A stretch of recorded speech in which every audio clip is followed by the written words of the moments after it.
নমস্কার বন্ধুরা, সবাই কেমন আছেন জানাবেন। তো আজকে আমি রান্না করব মাটন। এই দেখুন, মাটনটা আছে 650। আর আমি ঠিক এরকম করে আলুগুলোকে কেটে নিয়েছি বড় বড় করে। আর মশলাটা আমি সব গুছিয়েই নিয়েছি, ঠিক আছে। তো মশলা আছে আদা, রসুন, জিরে পেস্ট আছে। আর এদিকে আমার আছে দুটো বড় বড় পেঁয়াজ কাটা, দুটো কাঁচা লঙ্কা, দুটো শুকনো লঙ্কা আর টমেটো কুচি। আর এখানে আমার রয়েছে দুটো, ভালো করে দেখিয়ে দিই, এলাচের টুকরো আছে। তো কিভাবে আমি টেকনিকের মাটন রান্না করব দেখতে হলে আপনারা আমার সঙ্গে থাকুন।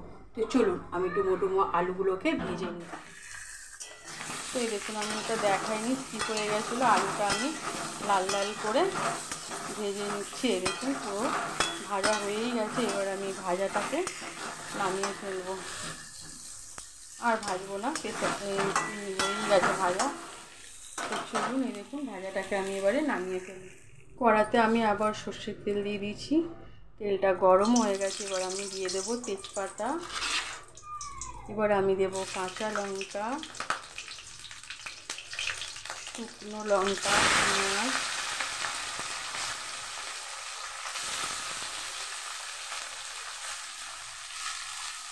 ওইটাকে আমি ভাজতে থাকি বন্ধুরা।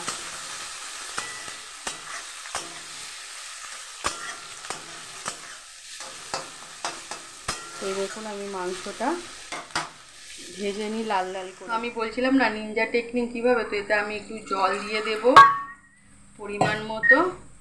এবারে আমি দেব অল্প হলুদ। আর এবারে আমি দেখুন এই মাটনটা রেখেছি, তো মাটনটা এর মধ্যে আমি দিয়ে দেব। আমি এটাকে প্রেসারে দুটো সিটি দিয়ে নামিয়ে নেব। তো চলুন প্রেসারের ঢাকনাটা বন্ধ করে আমি গ্যাসটাকে ধরিয়ে দিয়েছি। তো আমার নিনজা টেকনিক আরম্ভ হয়ে গেল। এবার আমি এটা প্রেসারে বসিয়ে দিলাম। ওইদিকে তো আমি পেঁয়াজ ভাজা বসিয়ে দিয়েছি, দেখিয়ে দিয়েছি। এবার এটা 2-3টে সিটি দিক দিয়ে আমি নামিয়ে নেব বন্ধুরা। তো এবার নামিয়ে ফেলি, সিটি অনেকগুলোই দিয়ে দিয়েছে।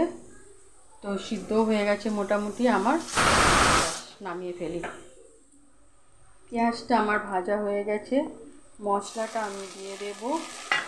আর 2 টুকরো এলাচ যেটা আছে, এই দেখুন 2 টুকরো এলাচ, এটাকে আমি ফাটিয়ে দিয়েছি।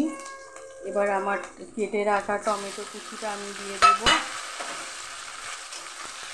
তো এটাকে আমি মিক্স করব। এবার আমি এতে দেবো পরিমাণ মতো হলুদ, লঙ্কা গুঁড়ো, এগুলো আমি দিতে থাকবো। তো এই দেখুন আমি দেবো লঙ্কা গুঁড়ো,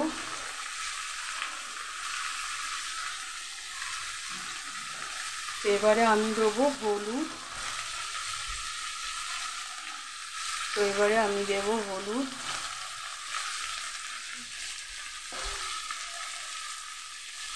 এবারে দেবো পরিমাণ মতো নুন। নুনটা আগে আমি একটু প্রথমে কমই দিই, তারপরে আমি যখন টেস্ট করি দেখি কতটা হয়েছে, তারপরেই আমি দিই। তো চলুন এটাকে আমি ভালো করে মশলাটাকে গ্রেভি করে, মশলাটা কষে গেছে, তেল ছেড়ে দিয়েছে। ভেজে রাখা আলুটার মধ্যে দিয়ে দেবো। এবার আমার এই যে প্রেসারের যে মাংসটা আছে, এটা আমি ঢেলে দেবো। মানে জলটা ফেললে হবে না, কেননা এটাই তো মেন না। তো আমার নিনজা মাটন একদম রেডি হচ্ছে। হাতে লাগলো না। তো এবার দেখুন এটাকে আমি ভালো করে কষিয়ে নেব। অনেকটাই ছিল, আমি জলটা ছেঁকে নিলেও হতো, কষতে দিলেও হতো, কিন্তু এটা পুরো সিদ্ধ হয়ে যাবে, একদম রেডি হয়ে যাবে মাংস আমার। তো চলুন এই দেখুন ফুটছে, আমার রেডি হয়ে গেছে। তো চলুন এবার আমি নামিয়ে ফেলি। খুব পাতলাও ঝোল করলাম না, মিডিয়াম রাখলাম। তো এবার আমি এটাকে কড়া থেকে নামিয়ে আমার মাংস কড়া থেকে নামানো হয়ে গেছে। তো কেমন হয়েছে আমার নিনজা মাটন টেকনিকটা? তো ভালো লেগে থাকলে প্লিজ লাইক, শেয়ার, সাবস্ক্রাইব করতে ভুলবেন না। নতুন বন্ধুরা প্লিজ চ্যানেলটিকে ভিজিট করে আমার পাশে থেকে যাবেন। সবাই খুব ভালো থাকুন, সুস্থ থাকুন। টাটা, জয় গুরু বন্ধুরা।